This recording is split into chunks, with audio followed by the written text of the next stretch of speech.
In this stage I'll be leaving the spa town of Chaves on the Greenway, past a huge viaduct and hauntingly beautiful fire-ravaged hills, where a dragon hides. And in Vila Real I'll see how the fans celebrate their team winning the Portuguese Football Cup.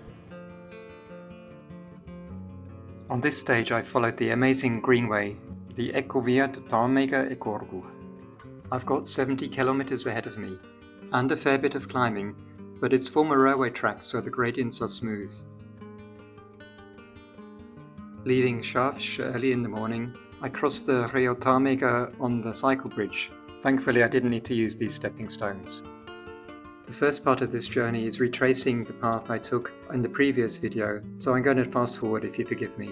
It's a beautiful track, highly recommended. Take a look at Stage13's video in the link above. 2 hours later I was back in Vila Portugal for a cup of tea and a special pastry at my favourite cafe on the town square.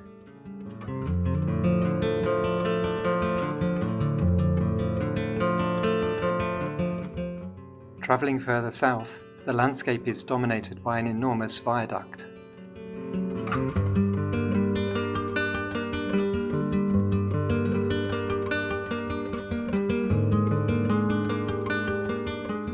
This impressive concrete monster was completed in 2007 and stands up to 90 meters above the valley floor.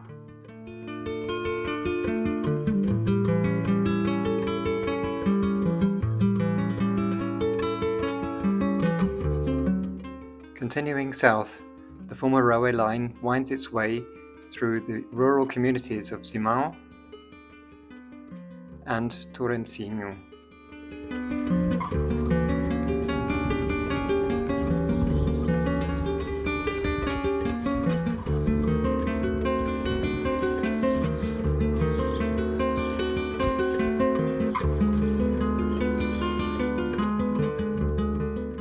8 months previously, a wildfire had ravaged the hills around Torrencinho.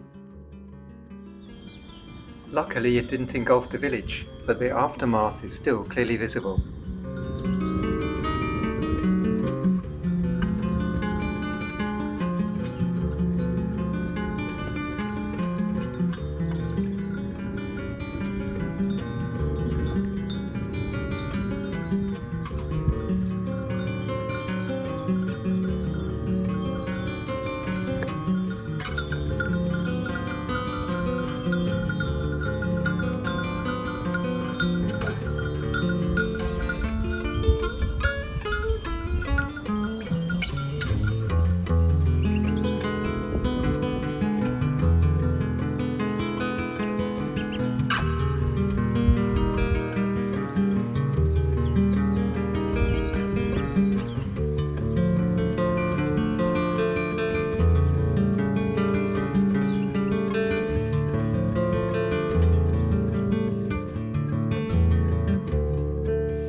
Beyond Torrencinho, the path climbs into the Serra de Falperra.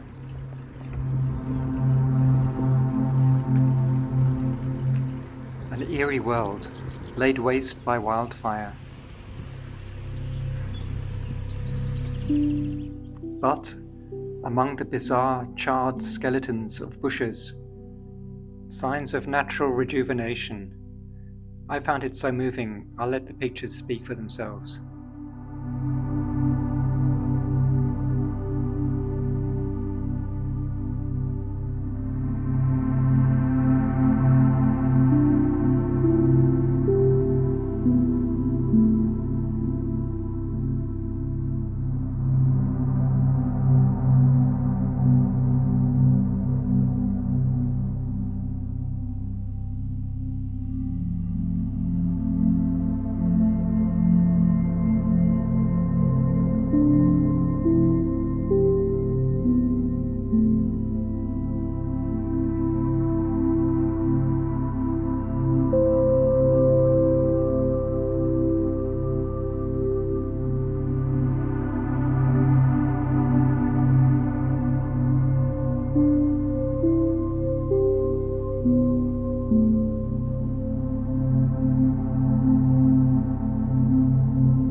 Finally, I tore myself away from that mesmerizing world and started the long descent towards Vila Real.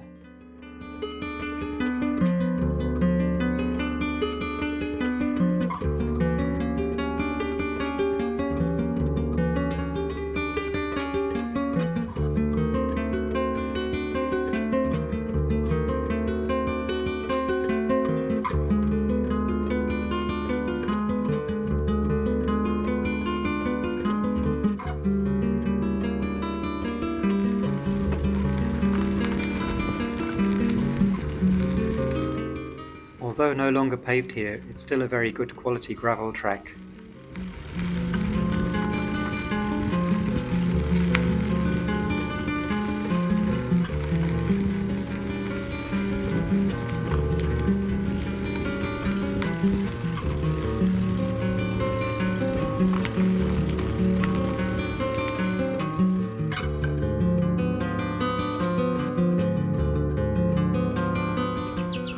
This hungry guy is a Marronese, a local breed of mountain cattle.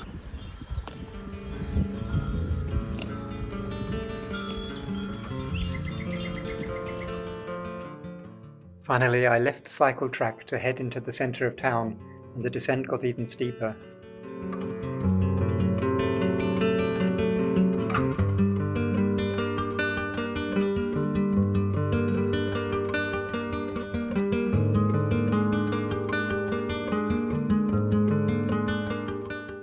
I was really impressed with Vila Real. Most tourists never get here, and if they do, it's most likely to visit the Casa de Mateus, home of the famous Mateus Rosé wine.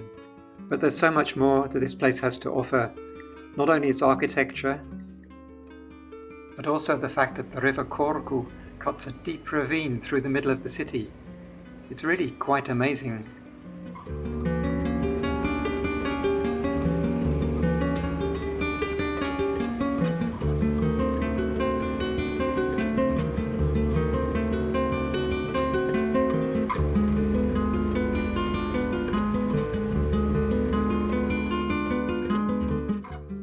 After a beer and a quick dinner, I headed down to the riverside.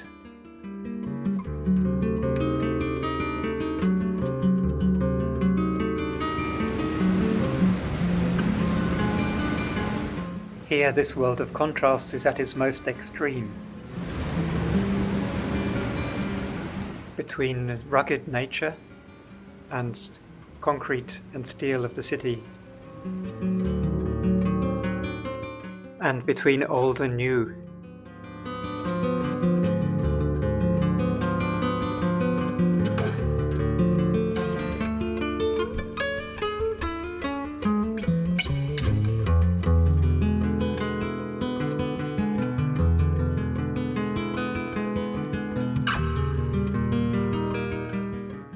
I got an Airbnb in a very central location, and the host kindly allowed me to keep the bike in the room.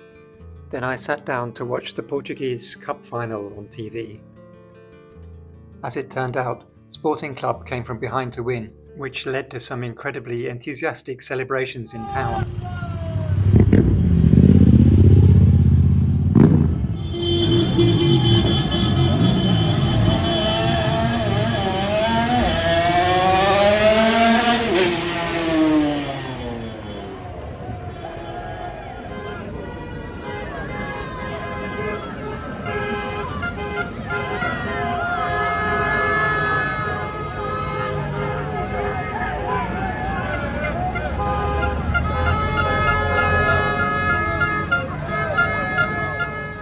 Thanks very much for watching. If you've enjoyed this video, please give it a thumbs up and subscribe to my channel.